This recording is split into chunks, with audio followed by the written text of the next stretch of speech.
Tell us I how... can't believe it is 30 years. Do you know that 30 thing? years. It is rather worrying. Niemand konnte vorhersehen, was König Karl enthüllt hatte. Als das Geständnis seines Sohnes bekannt wurde, kam es zu Streitigkeiten. Es griff tief in die vorgefassten Meinungen über die königliche Familie ein und förderte ein Familiengeheimnis zutage, das viele Jahre lang vor der Öffentlichkeit verborgen worden war. Was hat er über diesen Sohn verraten? Was hat selbst die treuesten Anhänger dazu veranlasst, ihn als den größten königlichen Skandal zu bezeichnen, den sie je erlebt haben? Die Antworten enthüllen eine Geschichte, die hinter den Schlosstüren verborgen war. Sehen Sie sich mit uns an, was gesagt wurde, was die Medien verschwiegen haben und warum es gerade jetzt wichtig ist. Das dunkle Geheimnis. Im Laufe von mehr als 3 Jahrhunderten ist der Buckingham Palace im Wesentlichen unberührt geblieben. Großfriedlich und sicher versteckt hinter gewaltigen Mauern, die jahrhundertealte Riten bewachten. Trotzdem scheint sich hinter den fest verschlossenen Mauern ein großes gesellschaftliches Problem zu entwickeln.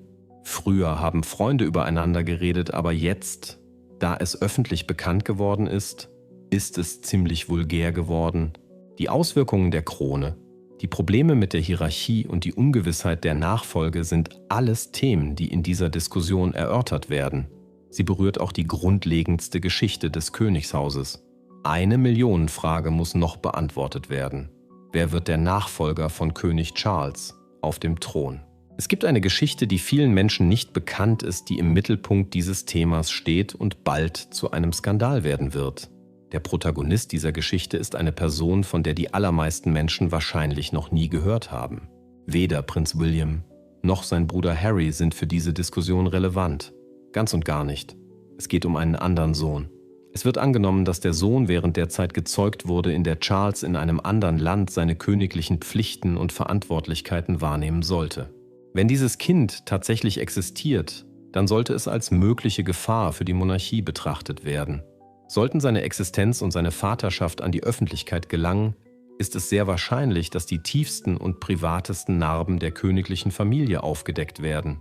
Es ist zwar kein Geheimnis, dass es in der königlichen Familie Indiskretionen, Affären, uneheliche Nachkommen und andere skandalöse Tatsachen gegeben hat, die gelegentlich aufgrund eines modischen Grades an Geheimhaltung verheimlicht wurden. Aber es ist auch kein Geheimnis, dass die königliche Familie ihre Affären gehabt hat. Trotz der Tatsache, dass es solche Obszönitäten gibt, ist dieses Thema jedoch wichtiger, vor allem wenn man die Frage der Erbfolge in Betracht zieht. Es ist möglich, dass die gesamte Verfassung des Königshauses, wie sie in der Öffentlichkeit bekannt ist, geändert wird, wenn sich dieses Kapitel als unangenehm erweist. Andererseits ist dies nicht die einzige Kontroverse, in die die königliche Familie verwickelt ist. Der Ruf der königlichen Familie wurde in der Vergangenheit durch eine Vielzahl von kontroversen Geschichten geschädigt. Man denke nur an den Fall von König Edward VIII., der seine königlichen Pflichten aufgab, um der Frau zu folgen, die er liebte. Dies ist ein typisches Beispiel. Andererseits gab es die Geschichte von Prinzessin Diana, die in einem Fernsehinterview in bemerkenswert offener und ehrlicher Weise enthüllte, dass sie 3 Partner in ihrem Eheleben hatte. Sie, Charles und Camilla waren alle anwesend. Die Meinung der Öffentlichkeit über die königliche Familie im Vereinigten Königreich wurde durch diese besonderen Vorkommnisse grundlegend verändert. Ein weiteres Mitglied der königlichen Familie ist Prinz Andrew, dessen Beziehung zu dem verurteilten Kriminellen Jeffrey Epstein wahrscheinlich der ungeheuerlichste Skandal ist, den die königliche Familie in letzter Zeit erlebt hat. Aufgrund des Ausmaßes des Skandals wurde er von allen königlichen Pflichten entbunden. Im Zusammenhang mit all diesen öffentlichen Angelegenheiten gab es jedoch ein Geheimnis, das niemals enthüllt werden sollte. Da es so geschickt verborgen wurde, zögerten die Palastmitarbeiter darüber zu sprechen. Könnte das schlimmste Geheimnis dasjenige sein, das sie am meisten zu verbergen versuchen? Der Sohn, den sie begruben. Es gibt keine Verbindung zwischen Camilla Parker Bowles und dieser Geschichte, auch wenn einige Leute sagen, dass sie jetzt im Mittelpunkt des Geschehens steht. Wenn die Berichte stimmen, soll die Frau, mit der Charles ein Kind hatte, nicht aus einer aristokratischen oder berühmten Familie stammen. Er hatte eine zufällige Begegnung mit ihr außerhalb des Palastes. Als sie erfuhr, dass sie schwanger war, riet Karl ihr, die Schwangerschaft an einen Ort zu verlegen, der weit vom Palast entfernt war, und er verlangte auch, dass sie seine Identität nie jemandem verriet. Das Ausmaß der Geheimhaltung war so groß, dass die Königin, als die Mutter schließlich die Wahrheit enthüllte, lachte und ihr sagte, sie solle nie wieder darüber sprechen. Das Beunruhigendste an diesem Gerücht ist die Tatsache, dass es keine Reaktion darauf gab. Der Palast hat sich entschieden, nicht auf die Anschuldigungen zu reagieren, und dieses absichtliche Schweigen hat nur dazu beigetragen, die Verbreitung der Behauptungen zu verstärken. Dies gilt insbesondere vor dem Hintergrund, dass im Internet mehrere Gerüchte über den unehelichen Sohn kursieren und verschiedene Nachrichtenseiten das Königshaus aufgefordert haben, die Angelegenheit entweder zu verheimlichen oder zur Kenntnis zu bringen. Im Laufe der Zeit sind Beweise von ehemaligen königlichen Helfern aufgetaucht, die wie die Schlagzeilen auf magische Weise spurlos verschwunden sind. Um die Nachrichten verschwinden zu lassen, gab es ein verrücktes Szenario, das eine Geheimhaltungsvereinbarung beinhaltete, die von einer Reihe von Personen unterzeichnet wurde, und eine massive Geldzahlung, die sie erhielten. Auf die wiederholte Aufforderung an die königliche Familie, sich zu den Vorwürfen zu äußern, reagierte sie nicht. Alles in allem ist das Fehlen einer Rechenschaftspflicht besorgniserregend und hat unabhängige Journalisten dazu veranlasst, Beweismaterial zusammenzutragen. Einige Personen haben versucht, die Herkunft des Kindes auf die Zeit zurückzuverfolgen, in der Charles allein außerhalb Englands unterwegs war, während andere es auf die Zeit eingrenzen, in der seine Ehe mit der verstorbenen Prinzessin Diana in Schwierigkeiten war. Ein weiterer Hinweis kam aus Australien, wo ein junger Mann, der eine unheimliche Ähnlichkeit mit der Person hatte, behauptete, dass er mit ihr auf biologischer Ebene verbunden sei. Sein Bericht verbreitete sich wie ein Virus, und viele Menschen stellten fest, dass die Ähnlichkeit verblüffend war. Sobald die königliche Familie jedoch von der Geschichte erfuhr, beschloss sie schnell wieder zurückzunehmen. Das Gleiche geschah, als Harry und Meghan sich von der königlichen Familie abwandten. Dies führte zu einer Art Untersuchung über die Art und Weise, wie Personen innerhalb der Mauern des Palastes behandelt werden, was zur Gründung einer Bewegung führte. Die Dinge, die früher innerhalb der Mauern des Palastes als privat galten, machen jetzt Schlagzeilen in den Zeitungen. Jeder einzelne Fehler wird im Internet diskutiert und veröffentlicht. Infolgedessen ist die Öffentlichkeit gezwungen, sich mit einer königlichen Familie auseinanderzusetzen, die nicht nur versucht, sich zu modernisieren und ihre Relevanz zu bewahren, sondern auch darum kämpft, ihre Existenz an einem Ort zu erhalten, an dem die Menschen nach Lösungen suchen. Es ist eine Schande, ein Kind außerhalb einer Ehe zu haben. Es ist jedoch eine kaltherzige Handlung, seinen Namen zu verheimlichen und ihn zum Schweigen zu zwingen. Wenn das Kind jedoch das Potenzial hat, den Thron rechtmäßig zu beanspruchen, ist das eine ganz andere Situation. Die Frage ist nur, was die wahre Geschichte inmitten all der Geschichten ist, die im Umlauf sind, für die Krone begraben. Überzeugungsarbeit kann manchmal auch durch Schweigen geleistet werden. Wenn es darum ging, eine Monarchie zu bewahren, die bereits kurz vor dem Aussterben stand, war die Entscheidung von König Karl, ein behauptetes Kind zu verheimlichen. Keine schreckliche Tat, sondern vielmehr das notwendige Opfer. Jeder Fehler, insbesondere wenn es sich um einen unehelichen Erben handelt, kann zur Auflösung der königlichen Institution führen, die eine Machtquelle ist, die sich über zahlreiche Länder erstreckt. Die Vermeidung eines Skandals oder die Verringerung der Schande waren nicht die einzigen Überlegungen in dieser Situation. Die Verlagerung war das Ergebnis eines Mangels an anderen Möglichkeiten. Wäre diese Information an die Öffentlichkeit gelangt, so hätte sie nicht nur die Nachrichten beherrscht. Die gesamte Struktur der Monarchie wäre dadurch verändert worden. Es ist wahrscheinlich, dass das Ansehen von Charles, die Person, die ihm auf den Thron folgen würde, und alle Mechanismen, die mit der königlichen Familie verbunden sind, in einem Zustand der Unsicherheit gewesen wären. Die Öffentlichkeit hätte sich nicht nur über Charles und Camilla empört, sondern auch über das Kind, wenn dies zu einer Zeit geschehen wäre, als Dianas Gesicht auf den Titelseiten aller Zeitungen zu sehen war. Eine andere Hypothese besagt, dass Camilla und der König ein gemeinsames Kind hatten, aber die Tatsache, dass sie Eltern waren, verheimlichten, um einen öffentlichen Aufstand zu verhindern. Sie waren sich nicht im Klaren darüber, was das Volk dazu bewegen könnte, gegen den Monarchen zu rebellieren, sei es das erste versteckte Kind, das kurz nach Dianas erzwungenem Auszug aus der Familie enthüllt wurde, oder die Enthüllung des zweiten Kindes. Aus diesem Grund war Ruhe die beste verfügbare Option. Obwohl dies keine wünschenswerte Schlussfolgerung und mit Sicherheit nicht fair war, war dies ihr Aktionsplan. Anwälte wurden eingeschaltet, um rechtliche Probleme zu lösen. Königliche Bedienstete wurden zum Schweigen aufgefordert und Journalisten wurden entweder dafür bezahlt, ihre Artikel nicht zu drucken, oder es wurde ihnen geraten, die Angelegenheit nicht zu untersuchen. All diese Maßnahmen wurden als Reaktion auf die Situation ergriffen. Der angebliche Sohn wurde nicht nur vor der Öffentlichkeit verborgen, sondern auch vollständig aus dem Leben gerissen. Es konnten keine Beweise für seine Existenz oder eine Verbindung zur königlichen Familie gefunden werden, einschließlich Fotos offizieller oder inoffizieller Dokumente und sonstiger Beweise. Er wohnt in einer anderen Nation, weit weg vom Palast und benutzt einen Namen, der seine Identität verschleiern und verhindern soll, dass er von der Mehrheit der Gesellschaft erkannt wird. Er trägt keine königlichen Titel und hat keine offiziellen Verbindungen zur königlichen Familie. Seine Existenz hängt nicht von seiner berühmten Position oder seinem öffentlichen Ansehen ab. Vielmehr führt er ein unauffälliges und ruhiges Leben. Diejenigen, die seine Biografie kennen, sagen häufig, dass er sich ein erfolgreiches Leben geschaffen hat.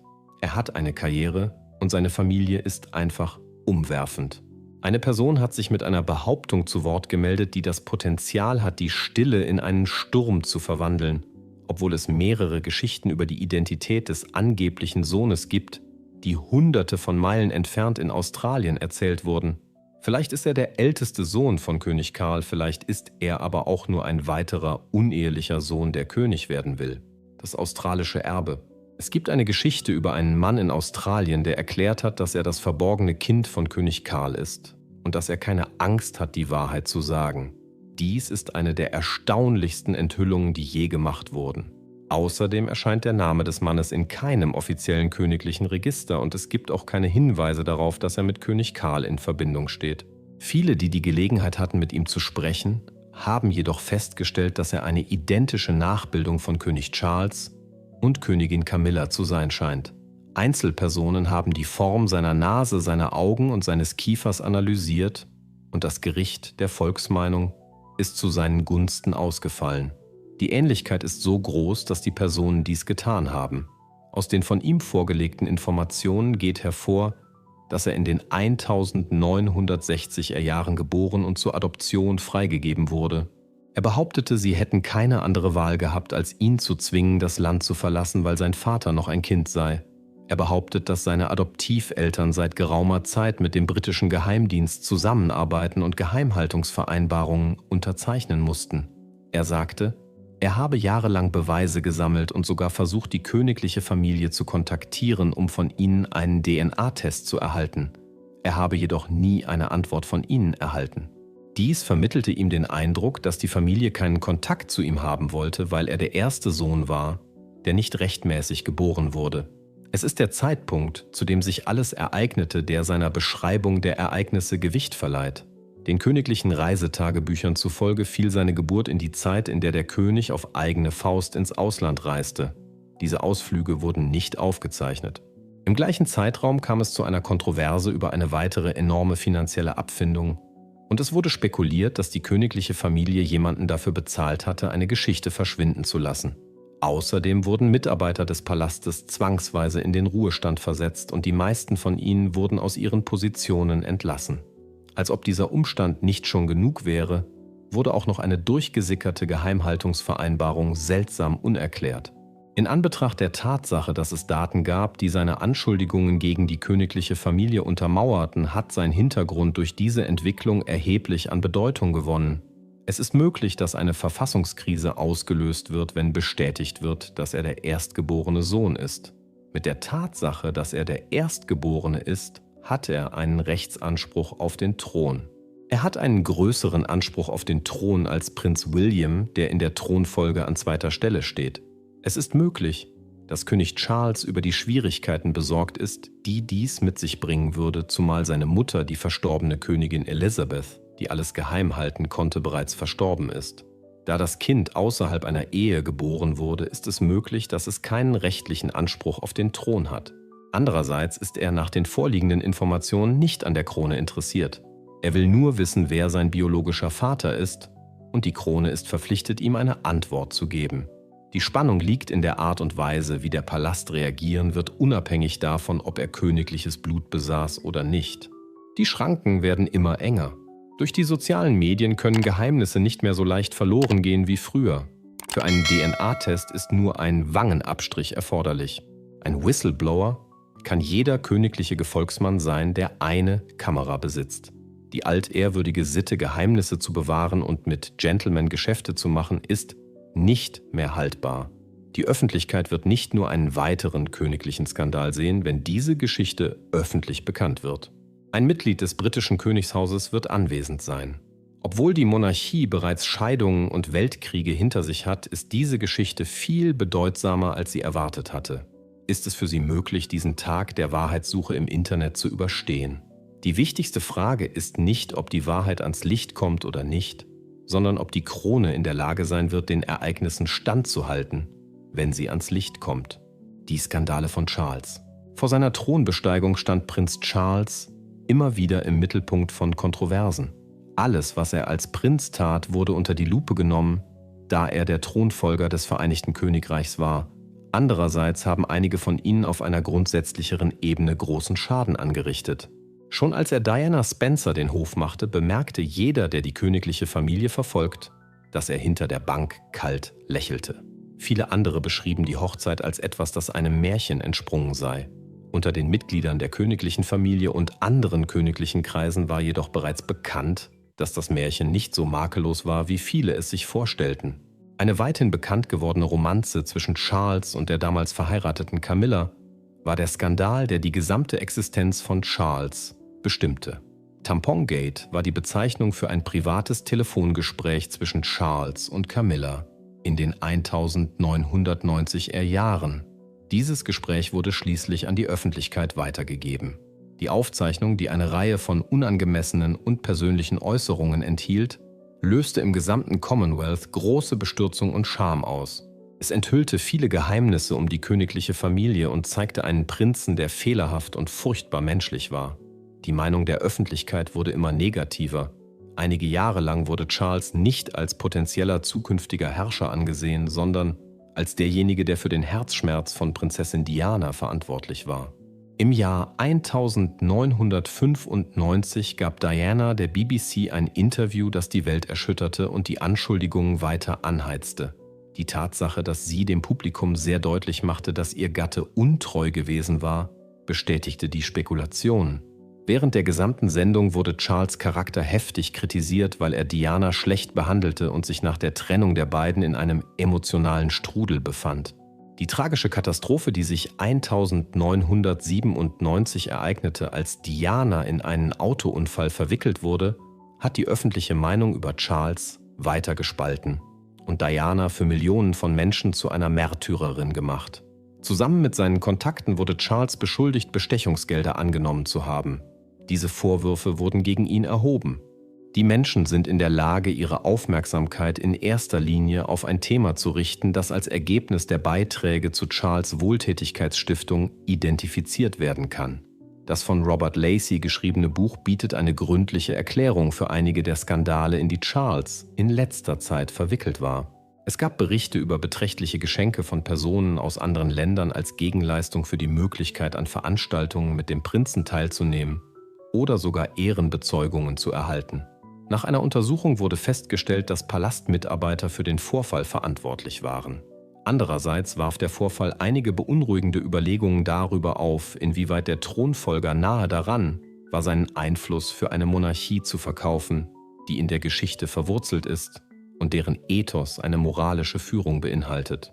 Diese Behauptungen fügten seinem ohnehin schon angeschlagenen Ruf einen weiteren Schaden zu.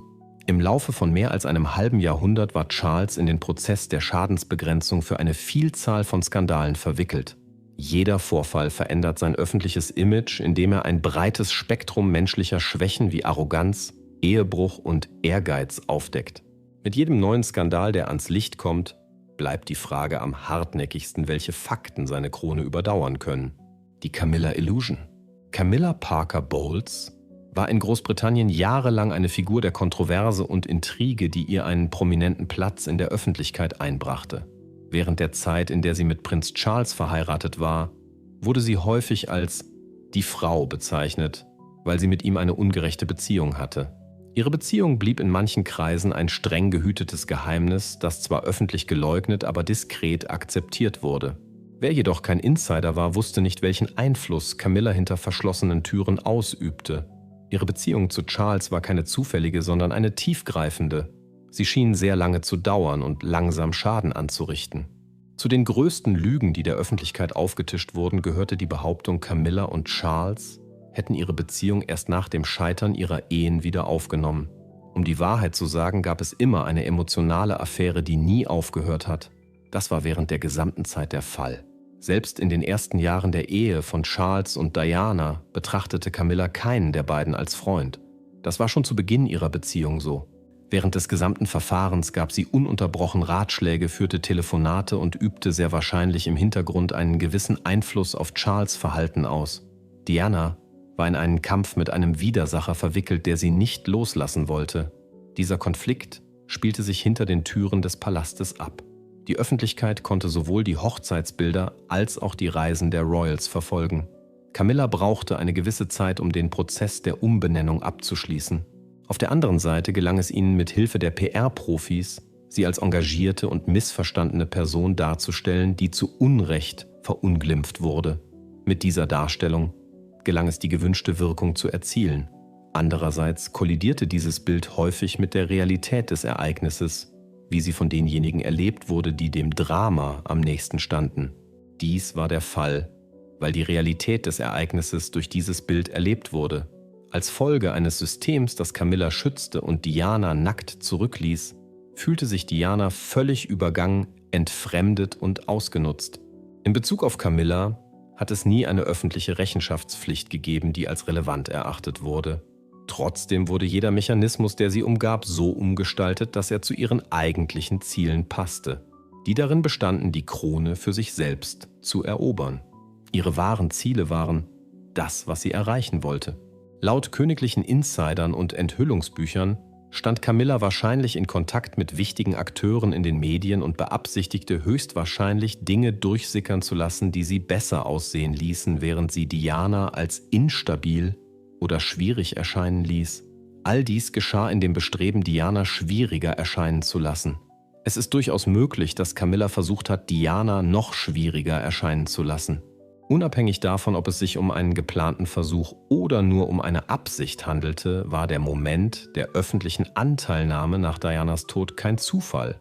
Und man kann nicht mit absoluter Sicherheit sagen, dass er eingetreten ist.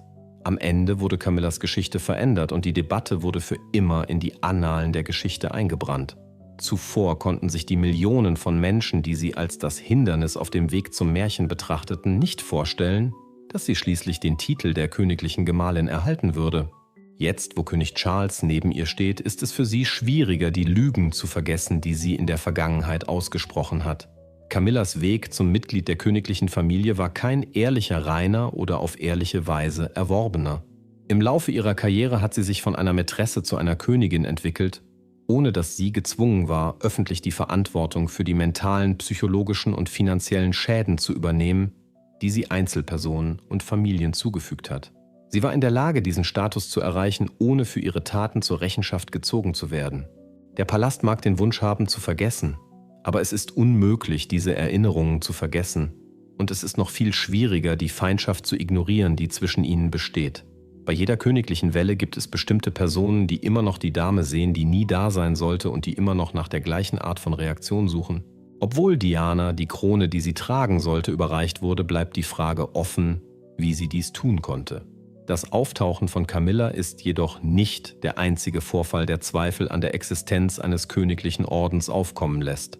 Ohne die Einsicht, dass die grundlegendsten Überzeugungen über die Abstammung und das Recht auf Geburt falsch waren, konnte keine Monarchie das Wissen aufrechterhalten. Was passiert, wenn die Krone auf ein mit Unwahrheiten vollgestopftes Haupt gesetzt wird und eine andere Person, die für immer vergessen wurde, sie tragen sollte? Wenn Blutlinien brechen. König Karl hat es nie geschafft, die Verehrung der Öffentlichkeit voll und ganz auf sich zu ziehen, auch wenn er jetzt auf dem Thron sitzt. Trotz der Tatsache, dass Königin Elizabeth verstorben war, schien seine Nachfolge an der Macht eher eine Formalität als ein Grund zur Freude zu sein.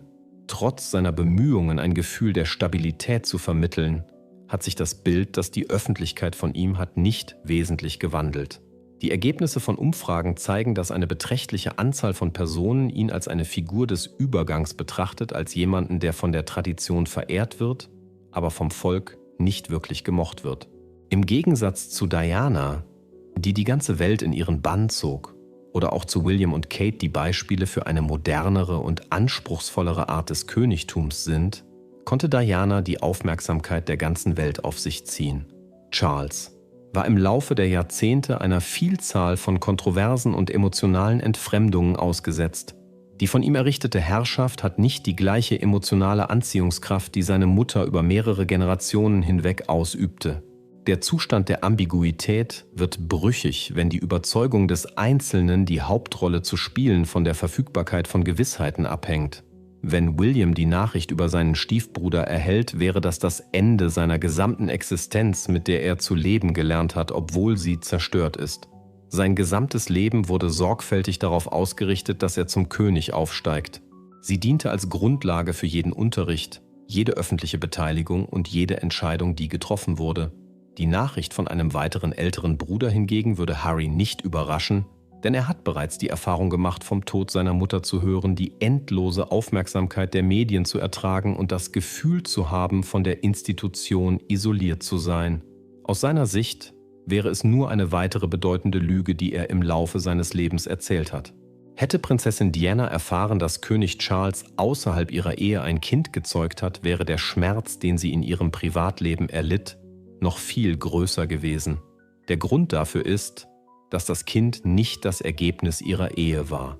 Ihre Gefühle des Verrats und der Isolation innerhalb der königlichen Familie, unter denen sie aufgrund der immensen öffentlichen Aufmerksamkeit und des emotionalen Aufruhrs, den sie im Zusammenhang mit der königlichen Familie erlebte, bereits litt, wären auch bei einer Offenlegung gerechtfertigt gewesen. Die Öffentlichkeit, die lange Zeit mit Dianas Nöten sympathisiert hatte, hätte sie als misshandelte Ehefrau und als Symbol des Widerstands gegen die Unredlichkeit der Institutionen gesehen. Dies wäre schon zu Dianas Lebzeiten der Fall gewesen. In Anbetracht der Tatsache, dass sie das Opfer eines bürokratischen Betrugs war, hätte sich die Bevölkerung zweifellos mit viel größerer Leidenschaft hinter sie gestellt, wenn sie sich der Situation bewusst gewesen wäre. Die Öffentlichkeit hatte Diana bereits aufgrund ihrer Offenheit in Interviews, in denen sie die Herausforderungen ihrer Ehe und ihre persönlichen Probleme offen darlegte, liebgewonnen. Diese Zuneigung zu Diana hatte sich durch ihre Offenheit entwickelt. Hätte die Bevölkerung gewusst, dass sie die Mutter eines unehelichen Kindes war, wäre ihre Wahrnehmung als Opfer eines grundlegend fehlerhaften Systems noch verstärkt worden. Die Monarchie wäre in die Lage versetzt worden, eine noch nie dagewesene Krise zu bewältigen, wenn die Rufe nach Rechenschaftspflicht und Offenheit ein noch nie dagewesenes Ausmaß erreicht hätten. Die Monarchie hatte bereits Schwierigkeiten, mit dem schwindenden Vertrauen der Bevölkerung fertig zu werden. Ein Skandal dieser Art hätte dem Ansehen der königlichen Familie geschadet, und es ist möglich, dass die Diskussionen über die Bedeutung der königlichen Familie in der modernen Gesellschaft durch die Kontroverse beschleunigt worden wären. Dianas Vermächtnis, das von Mitgefühl und Authentizität geprägt war, hätte in krassem Gegensatz zu der Institution gestanden, der sie in der Vergangenheit angehörte und die für ihre Geheimniskrämerei und ihren vermeintlichen Mangel an Ehrlichkeit bekannt war. Dianas Vermächtnis hätte in krassem Gegensatz zu der Institution gestanden. Sie wäre nicht nur zur Prinzessin des Volkes aufgestiegen, sondern auch zu einem Leuchtturm der Wahrheit in einer Ära der königlichen Obskurität, so die Meinung vieler Menschen. Sie wäre ein leuchtendes Beispiel für die Wahrheit gewesen.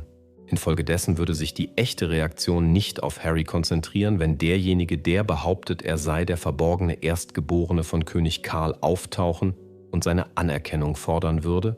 Die Verantwortung würde vollständig auf den Schultern von Charles und William lasten. William, der mit der Bürde des Schicksals aufgewachsen ist, würde die Grundlage seines Erbes in Frage gestellt werden. Und Charles, der bereits Jahrzehnte der Kontroverse hinter sich hat, würde aufgefordert werden, ein Schweigen zu erklären, das die gesamte Bedeutung der königlichen Nachfolge in Frage stellen könnte. Harry hingegen hat die Grenze bereits überschritten, sowohl in Bezug auf seine körperlichen Handlungen als auch auf seinen emotionalen Zustand. Egal welcher Sturm als nächstes kommt, er wird nicht direkt auf der Route liegen, die er nimmt. Sind Sie der Meinung, dass sich die königliche Familie zu den Vorwürfen eines unehelichen Nachfolgers äußern sollte, oder ist Schweigen immer noch der beste Weg, um die Geschichte der Krone zu bewahren? Bitte teilen Sie Ihre Ideen in den Kommentaren unten mit. Vergessen Sie nicht zu abonnieren, zu mögen und zu teilen, um mehr zu erfahren. Klicken Sie auch auf das folgende Video, das auf Ihrem Bildschirm erscheint.